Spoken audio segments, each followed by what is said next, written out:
सभी को मेरा सलाम।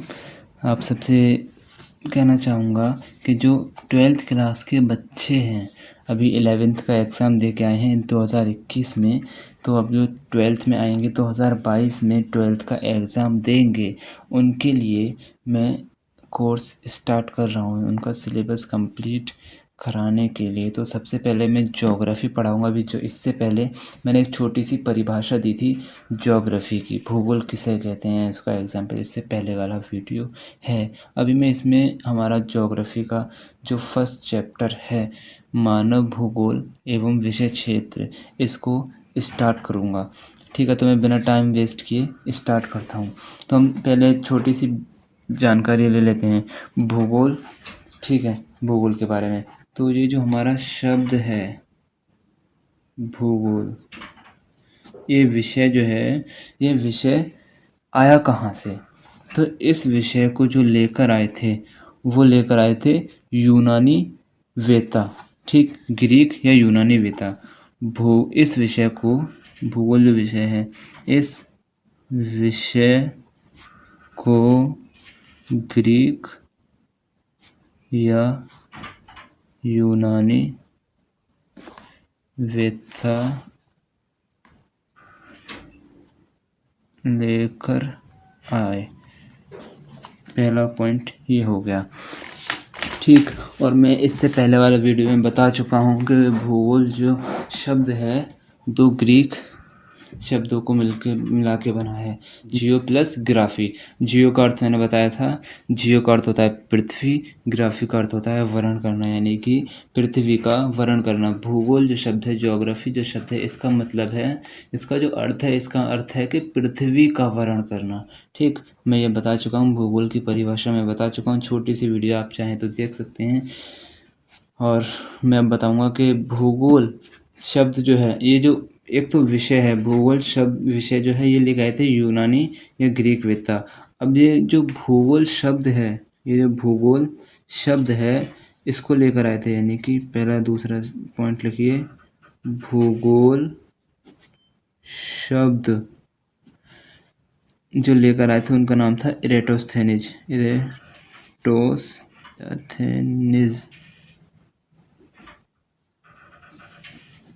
राइटिंग काफ़ी गंदी है मेरी। ठीक है, भूगोल शब्द इरेटोस्थेनिज ने दिया, ऐसा कहिए, जिन्हें फादर ऑफ ज्योग्राफी कहा जाता है। ठीक है, इसमें एक पॉइंट लिखवाऊंगा, भूगोल शब्द इरेटोस्थेनिज ने दिया, जिन्हें ऐसे लिखिए, FATHER, फादर ऑफ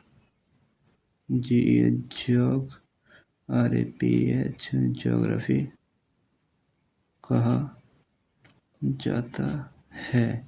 ठीक है, अब यहाँ पे एक नोट डाउन किए, भूगोल शब्द, ठीक, ये जो भूगोल विषय है, इसका जो फादर कहा जाता है वो इरेटोस्थेनिज को कहा जाता है।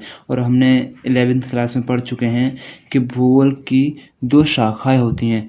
एक होती है, भूगोल की दो शाखाएं होती हैं, एक होती है मानव भूगोल, ठीक, और एक होती है हमारी भौतिक भूगोल, भौतिक भूगोल। अब ये देखिए, अब ये जो मानव भूगोल है, मानव भूगोल का जो फादर कहा जाता है, वो कहा जाता है फ्रेडरिक रेडजेल को। ठीक, अब इसमें कंफ्यूज हो जाते हैं, ये मानव भूगोल है, ये भूगोल के अंदर का एक पार्ट है मानव भूगोल, और ये पूरा भूगोल है। समझ में आ रहा है ना? यहाँ पे मैं भी काफ़ी दफ़ा कंफ्यूज हुआ। ठीक है, तो मानव भूगोल का जो पिता है वो फ्रेडरिक रेडजेल को कहा जाता है। तो हम इसको कहेंगे कि आधुनिक, ठीक, आधुनिक यानी कि मॉडर्न, आधुनिक मानव भूगोल का पिता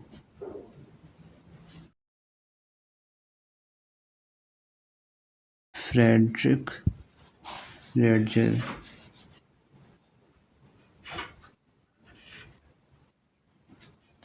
स्पेलिंग मिस्टेक तो माफ करना। फ्रेडरिक रेडजेल को कहा जाता है। ठीक है, फ्रेडरिक रेडजेल को कहा जाता है, एक हमारी हो गया।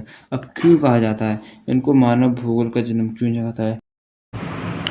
क्योंकि ये पहले ऐसे भूगोलवेत्ता थे जिन्होंने मानव को स्थायी और महत्वपूर्ण स्थान प्रदान किया था।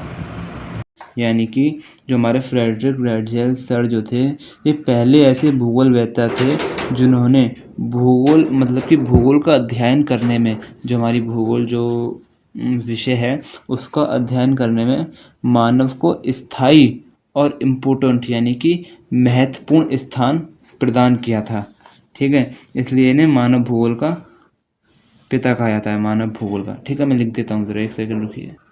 हाँ, तो मैंने लिख दिया है। क्या है कि फ्रेडरिक रेडजेल को आधुनिक मानव भूगोल का पिता इसलिए कहा जाता है क्योंकि यह प्रथम भूगोलवेत्ता थे। ये पहले ऐसे भूगोलवेत्ता थे जिन्होंने भौगोलिक अध्ययन में यानी कि भूगोल का अध्ययन करने में मानव को स्थायी और इम्पोर्टेंट यानी कि महत्वपूर्ण स्थान दिया था, यानी कि स्थान प्रदान किया था। तो ठीक है, मेरे को लगता है कि शायद आपको इतना समझ आ गया हो, नहीं आया हो तो एक बार ज़रा सही से वीडियो को दोबारा देख लें, समझ में आएगा। ठीक है, तो अभी हम फ्रेडरिक रेडजेल की बात करेंगे। तो हमारे जो फ्रेडरिक रेडजेल हैं, ये जो हमारे फ्रेडरिक, चलिए इसे मैं भी आगे बताऊँगा। ठीक है, तो हमारे जो एक ये जो, हाँ चलिए थोड़ा सा और जानिए। फ्रेडरिक रेडजेल जो हैं, इन्होंने एक पुस्तक लिखी थी,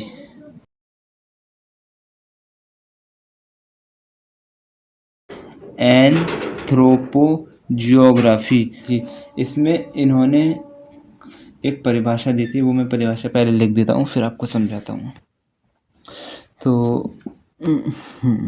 तो मैं अभी ये जो हमारे जो फ्रेडरिक रेडजेल सर हैं, इनके द्वारा जो परिभाषा दी गई है उसको मैं लिख दिया हूँ।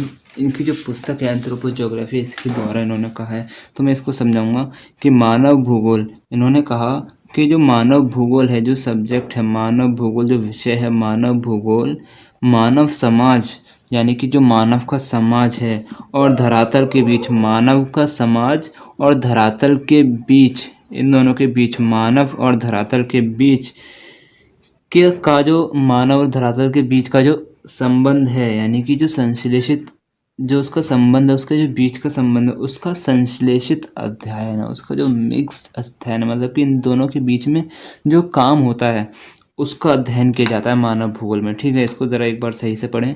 मानव भूगोल मानव समाजों और धरातल के बीच संबंधों का संश्लेषित अध्ययन है। ठीक, ये रेडजेल के अनुसार दी गई है मानव भूगोल की परिभाषा।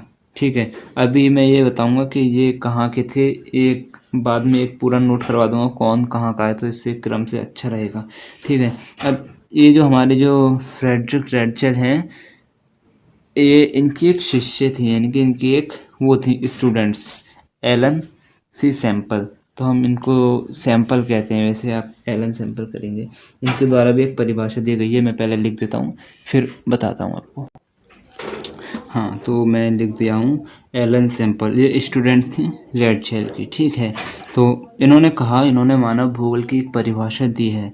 इनसे थोड़ा सा, बस थोड़ा सा अलग है, बाकी सेम है कि मानव भूगोल, ठीक, मानव भूगोल अस्थिर पृथ्वी यानी कि बिना रुकने वाली पृथ्वी, जो हमेशा ही चलती रहती है, घूमती रहती है, अस्थिर पृथ्वी, और क्रियाशील मानव यानी कि काम करने वाला मानव, मतलब कि मानव भी नहीं रुकता, वो हमेशा कुछ ना कुछ कार्य करता ही रहता है। ठीक है, मानव भूगोल अस्थिर पृथ्वी और क्रियाशील मानव के बीच, अस्थिर पृथ्वी और क्रियाशील मानव के बीच, इन दोनों के बीच में परिवर्तनशील, ये शब्द बहुत इम्पोर्टेंट है इस परिभाषा में, इसको 101% लिखना पड़ेगा, याद कर लीजिए।